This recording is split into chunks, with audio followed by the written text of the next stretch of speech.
پھر چھٹا عمل جس کی وجہ سے گناہ معاف ہوتے ہیں، المصائب التی یکفر اللہ بها الخطایا فی الدنیا، دنیا کے اندر انسان کو جو پریشانیاں ملتی ہیں، مصیبتیں آتی ہیں، بیماریاں آتی ہیں، ان کی وجہ سے بھی گناہ معاف ہوتے ہیں۔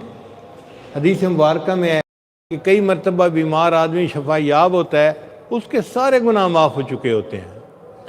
اس لیے دنیا کی پریشانیوں پر غمزدہ ہونے کی ضرورت نہیں ہے، اللہ اس کے بدلے گناہ معاف کرتے ہیں۔ چھوٹی سی پریشانی، حتیٰ کہ علماء نے لکھا کسی بندے کے گھر میں چراغ جل رہا تھا، ہوا کا جھونکا آیا اور چراغ بجھ گیا، اور چراغ کے بجھنے پر اس نے انا للہ پڑھ لی، اس چراغ کے بجھنے پر بھی اللہ اس کے گناہوں کو معاف فرما دیتے ہیں۔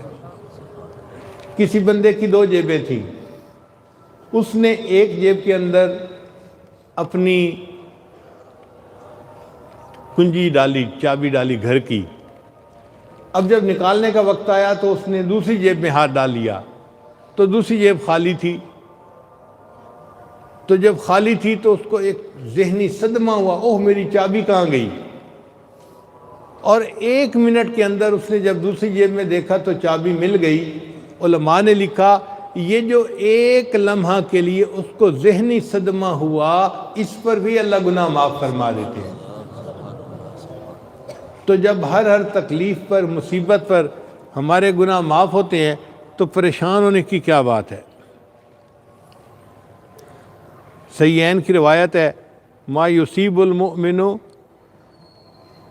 من وصب ولا نصب ولا ہم ولا حزن الا کفر اللہ بہا من خطایا، مومن کو تھکاوٹ ملتی ہے، پریشانی ہوتی ہے، کوئی مصیبت ملتی ہے، ہر ایک پر اللہ اس کے گناہوں کو معاف فرما دیتے ہیں۔ حتیٰ کہ اگر ٹھوکر لگی تو ٹھوکر کے لگنے پر بھی گناہ معاف ہو جاتے ہیں۔ اس لیے دنیا کی ان مصیبتوں، پریشانیوں پر غمزدہ نہیں ہونا چاہیے، یہ تو حصہ ہے زندگی کا، اور اس پر اللہ تعالیٰ ہمارے گناہوں کو معاف فرماتے ہیں۔